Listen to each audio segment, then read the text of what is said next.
నా ప్రగాఢ సంతాపాన్ని తెలియజేస్తూ ఉన్నాను. వారి యొక్క రక్త బంధువులు ప్రభు ఆదరించాలని ప్రభుని వేడుకుంటూ ఉన్నాను. రెండవదిగా, ఇదంతయు వినిన తర్వాత 12వ అధ్యాయం ప్రసంగి, ఇదంతయు వినిన తర్వాత, మీరందరూ చెప్పింది విన్న తర్వాత ఫలితార్థము ఏమిటి అంటే, మనము దేవుని యందు భయభక్తులు నిలపాలి. ఆయన కట్టడలు మనం అనుసరించుతూ ఉండాలి. ఇది దేవుని యొక్క చిత్తము, విధి అయినది. ఎందుకు? మరణము ఎప్పుడు సంభవించునో మనకు తెలియదు. ప్రభు రాకడ ఎప్పుడు సంభవించునో తెలియదు.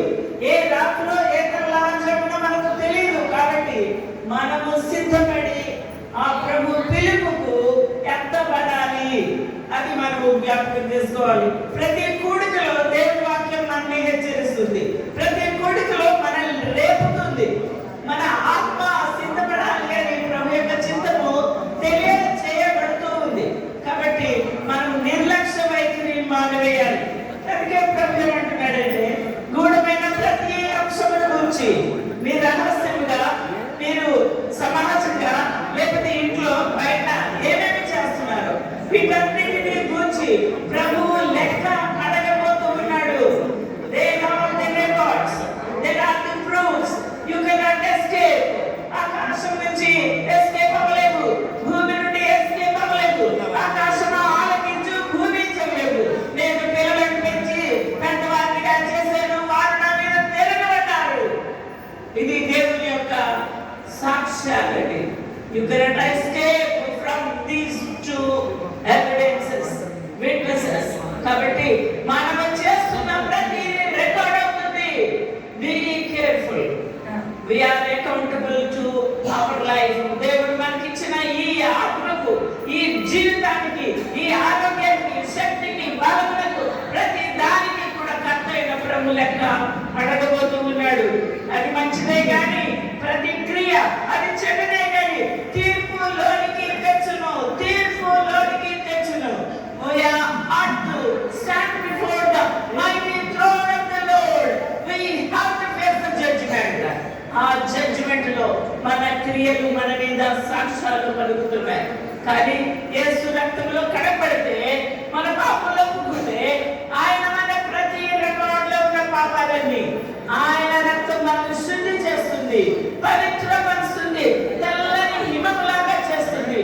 అప్పుడు ఆయన కుమారుడైన యేసు రక్తము పవిత్రపరిచి నీతిమంతులుగా చేస్తాడు. అప్పుడు మన జీవము మన హృదయంలోకి వస్తుంది. అప్పుడు తీర్పులో నుండి రాక మరణంలో నుండి, ఆ ఆననేటిలో నుంచి నిత్య జీవమునకు దాటి ఉంటాము. మనము నిత్య జీవంలో ప్రవేశించి ఉన్నామా? ఇంకా ప్రవేశించాలా? ఇంకా ఆలోచిస్తున్నామా? ఇంకా నిర్లక్ష్యం చేస్తున్నామా?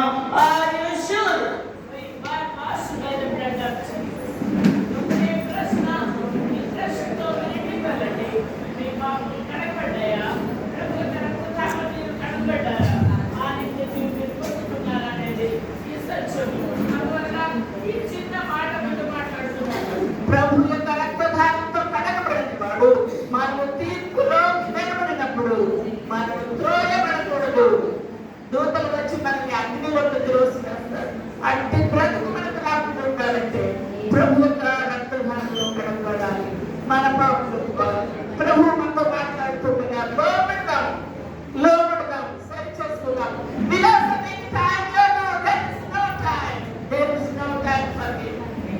అటువంటి మరణము నీకు కూడా నాకు కూడా వస్తే సిద్ధపడి ఉన్నామా? ఎటువంటి మరణము సంభవించబోతుందో మనకు తెలియదు, మన అంతం మనకు తెలియదు.